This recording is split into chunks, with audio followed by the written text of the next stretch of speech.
그리스도인의 시선으로 책 읽는 시간. 오늘 여러분과 함께 읽어볼 책은 알베르 까뮈의 이방인입니다. 종전 후 최대의 걸작이라고 불리는 이방인은 알베르 까뮈를 주목받은 작가의 반열에 올려놓은 첫 번째 작품입니다. 소설 이방인을 통해 부조리 철학의 문을 연 까뮈는 이후 에세이 시지프의 신화, 희곡 칼리굴라, 소설 페스트 등을 발표하면서 자신의 작품 세계를 넓혀나가기 시작합니다.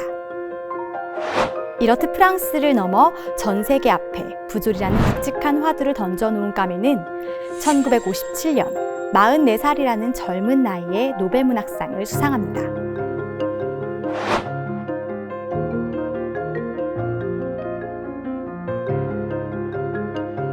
사실 까뮈는 소설 이방인을 집필할 당시 이미 자신의 작품 세계에 대한 구체적인 청사진을 그리고 있었다고 하는데요.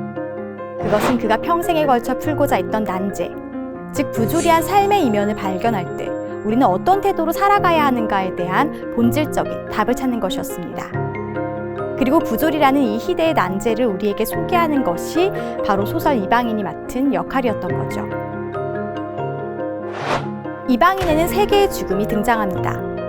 오늘 이 시간 함께 살펴보고자 하는 엄마의 죽음, 그리고 이어서 다음 시간에 함께 읽어볼 예정인 주인공 메르소가 벌인 살인사건과 법정에서 메르소에게 내려진 사형 선고까지, 이 세 개의 죽음은 소설의 내적 균형을 형성하는 동시에 삶의 부조리라는 메시지를 독자들에게 전달하기 위한 장치로 사용되고 있습니다.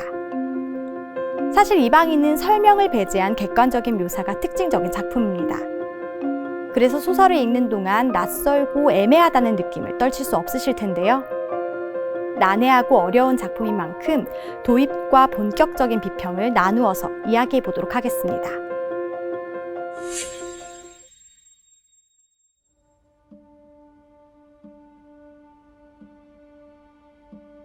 소설은 오늘 엄마가 죽었다 라는 문장으로 시작합니다.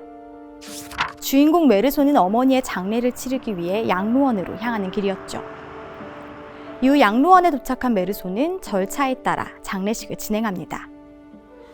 하지만 눈물을 흘리며 흐느끼는 어머니의 지인들과 달리 메르소는 전혀 슬퍼하지 않습니다. 오히려 어머니의 시신이 안치된 관 앞에서 담배를 피우거나 밀크커피를 마시는 등 어머니의 죽음에 무심한 태도를 보여줍니다. 게다가 장례를 마치고 돌아온 다음 날 메르소는 우연히 만난 전 직장 동료 마리와 수영을 하고 코미디 영화를 보며 키득거리기까지 합니다.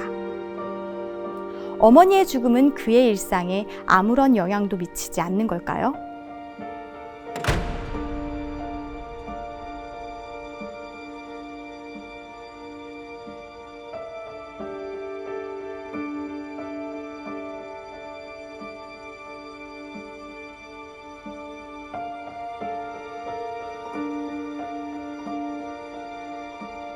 사실 엄마의 죽음은 메르소에게 중요한 사건이 될 수도 있었습니다. 후회와 슬픔, 회상과 반성은 때로 우리의 인생을 거세게 흔들어 놓기도 하니까요. 메르소와 같은 아파트에 살던 살라마노 영감이 그랬습니다. 그는 자신이 키우던 개에게 언제나 폭력적인 태도로 일관했는데요. 개를 잃어버리고 난 뒤에는 과거를 후회하기라도 하듯 개를 찾아 헤매고 혼자 남은 방에서 흐느껴 울기까지 합니다.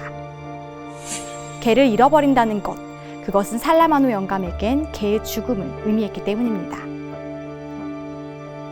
살라마노 영감의 울음소리를 들으며 메르소는 그의 생활은 이제 완전히 달라져 버렸다고 생각합니다.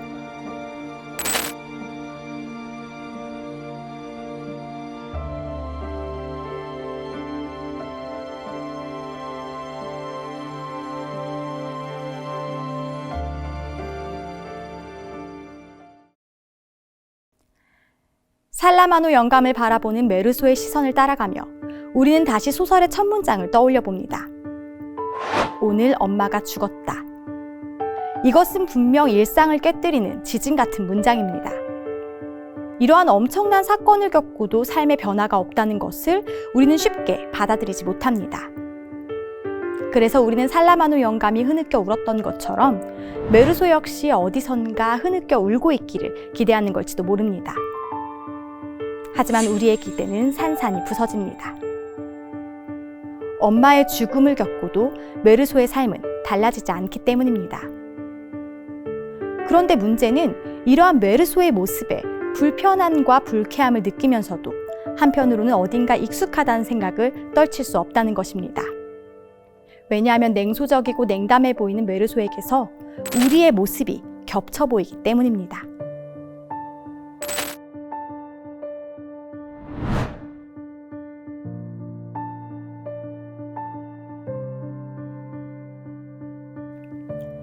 소설 전반에 걸쳐 메르소는 습관처럼 이야기합니다. 그건 아무래도 상관없고 그건 아무 의미도 없으며 그런 건 전혀 중요하지 않다고 말이죠. 물론 메르소의 이야기처럼 우리 주변에서 일어나는 모든 사건이 의미 있고 중요한 것은 아닙니다. 실제로 어떤 일들은 나와 전혀 관련 없는 타인의 일이기도 하니까요. 죽음 또한 마찬가지입니다. 메르소의 말을 빌리자면 어떤 죽음은 우리의 인생에 아무런 영향을 미치지 못합니다. 하지만 반면 어떤 죽음은 우리의 인생에 거대한 흔적을 남기기도 합니다. 십자가가 그렇습니다.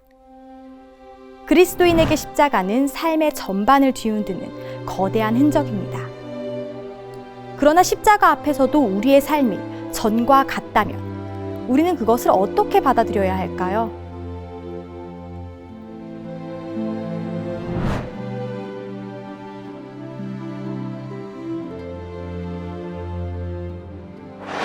침례 요한은 이야기합니다.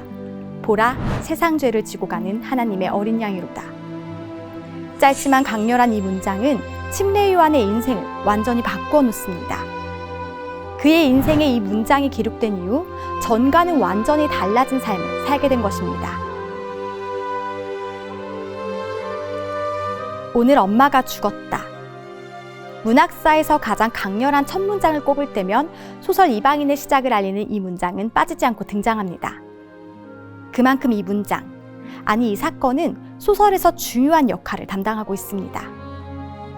만약 소설에서 엄마의 죽음이라는 사건이 벌어지지 않았다면 우리가 메르소의 일상을 보며 분노할 이유도 없었을 겁니다. 하지만 소설에서 엄마는 죽었고 사건은 벌어졌습니다. 그러니 메르소는 전과 다른 모습을 우리에게 보여주어야만 했습니다. 소설에서 죽은 것은 나와 관련 없는 타자가 아닌 세상에 하나뿐인 나의 엄마이기 때문입니다. 하지만 엄마의 죽음 앞에서도 메르소의 삶은 여전히 그대로입니다. 그리고 이러한 메르소의 모습은 스스로 그리스도인이라고 말하는 우리에게 냉정한 질문을 던집니다. 만약 십자가를 경험하고도 세상 죄를 지고 가는 하나님의 어린 양을 마주한 후에도 우리의 삶이 달라지지 않는다면, 우리의 삶이 여전히 그대로라면 우리가 소설 이방인의 메르소와 무엇이 다른지 말입니다.